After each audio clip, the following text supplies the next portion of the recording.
Yummy അടുക്കളയിലേക്ക് സ്വാഗതം. ഇന്ന് ഞാനിവിടെ വിഷു സ്പെഷ്യൽ ഉണ്ണിയപ്പമാണ് ഉണ്ടാക്കുന്നത്. നല്ല സോഫ്റ്റ് ആയിട്ട് നല്ല പഞ്ഞി പോലെ ഇരിക്കുന്ന ഉണ്ണിയപ്പം എങ്ങനെയാണ് ഉണ്ടാക്കുന്നതെന്ന് നമുക്ക് നോക്കാം. ഉണ്ണിയപ്പം ഉണ്ടാക്കാനായി ഞാനിവിടെ 1 കപ്പ് പച്ചരി എടുത്തിട്ടുണ്ട്. 250 ml കപ്പിലാണ് 1 കപ്പ് പച്ചരി എടുത്തിട്ടുള്ളത്. ഇത് കഴുകി വൃത്തിയാക്കി 4 മണിക്കൂർ വെള്ളത്തിൽ കുതിരാൻ വെക്കണം. 4 മണിക്കൂർ കുതിർത്ത് വെള്ളം ഡ്രെയിൻ ചെയ്ത് എടുത്തു വെച്ചിരിക്കുന്ന അരിയാണ് ഇത്. ഇനി ഉണ്ണിയപ്പത്തിന്റെ കൂട്ടിലേക്ക് ആവശ്യമായി ഞാനിവിടെ 2 ചെറുപഴവും 4 ഏലക്കായും എടുത്തു വെച്ചിട്ടുണ്ട്. 1 കപ്പ് അരിക്ക് 2 ചെറുപഴമാണ് ഞാൻ എടുത്തിട്ടുള്ളത്. ഇനി ഇവിടെ 1 കപ്പ് ഉരുക്കിയ ശർക്കര കൂടി എടുത്തു വെച്ചിട്ടുണ്ട്. ശർക്കര നമ്മളുടെ മധുരത്തിനനുസരിച്ച് എടുക്കാം, അതിന് പ്രത്യേകിച്ച് അളവില്ല. ശർക്കര ഒഴിച്ചാണ് നമ്മൾ അരി അരച്ചെടുക്കുന്നത്. ഇനി ഞാനിവിടെ 1/4 കപ്പ് ഗോതമ്പ് പൊടി കൂടി എടുത്തിട്ടുണ്ട്. ഇതൊരു ഏകദേശം 2 ടേബിൾ സ്പൂൺ ഉണ്ടാവും. ഗോതമ്പ് പൊടിക്ക് പകരം നിങ്ങൾക്ക് മൈദ വേണമെങ്കിലും ഉപയോഗിക്കാവുന്നതാണ്. ഇനി നമുക്ക് ഉണ്ണിയപ്പത്തിന്റെ കൂട്ട് അരച്ചെടുക്കാം.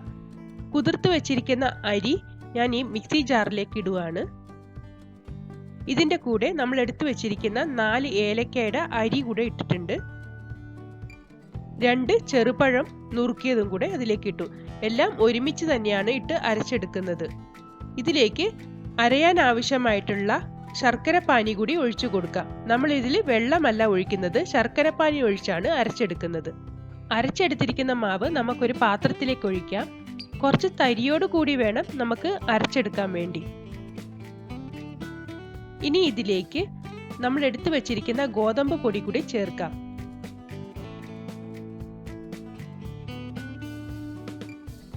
കട്ടകളൊന്നും ഇല്ലാതെ നന്നായി ഇളക്കി യോജിപ്പിച്ചെടുക്കണം.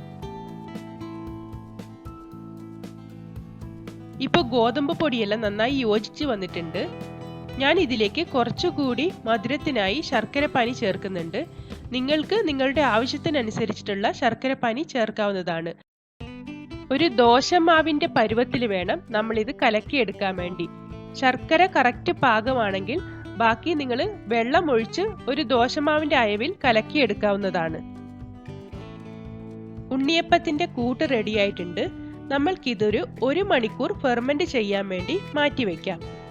ഈ സമയം കൊണ്ട് കുറച്ച് തേങ്ങ അരിഞ്ഞത് നമ്മൾക്ക് നെയ്യിലൊന്ന് വറുത്തെടുക്കാം.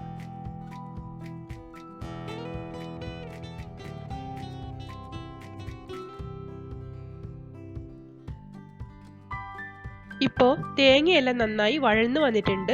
നമുക്കിനി ഇത് മാറ്റിവെക്കാം. ഇപ്പോ 1 മണിക്കൂർ കഴിഞ്ഞിട്ടുണ്ട്. നമ്മൾക്കിനി ഇതിലേക്ക് 1 സ്പൂൺ കറുത്ത എള്ള് ചേർക്കാം. ഇനി നെയ്യിൽ വഴറ്റിയെടുത്ത തേങ്ങ കൂടി നമ്മൾക്ക് ഇതിലേക്ക് ആഡ് ചെയ്യാം. ഞാനിപ്പോൾ ആ നെയ്യോട് കൂടി തന്നെയാണ് ഇതിലേക്ക് ഇട്ടിരിക്കുന്നത്. ഇനി ഇതെല്ലാം നമുക്ക് മിക്സ് ചെയ്തെടുക്കാം. ഉണ്ണിയപ്പത്തിന്റെ കൂട്ട് ഇവിടെ റെഡി ആയിട്ടുണ്ട്. ഇനി നമുക്ക് ഉണ്ണിയപ്പം ചുടാൻ തുടങ്ങാം. ഞാനിവിടെ ഉണ്ണിയപ്പച്ചട്ടിയിൽ എണ്ണ ഒഴിച്ച് ചൂടാക്കാൻ വെച്ചിട്ടുണ്ട്. ഇനി നമുക്ക് ഇതിലേക്ക് മാവ് ഒഴിച്ച് ഉണ്ണിയപ്പം ചുട്ടെടുക്കാം.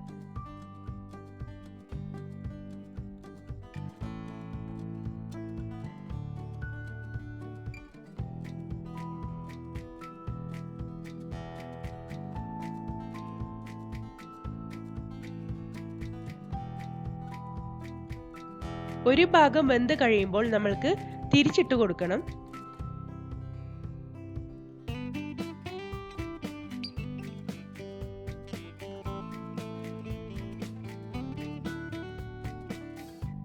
ഇപ്പോ ഉണ്ണിയപ്പം റെഡി ആയിട്ടുണ്ട്. നമുക്കിനി ഇത് കോരി മാറ്റാം.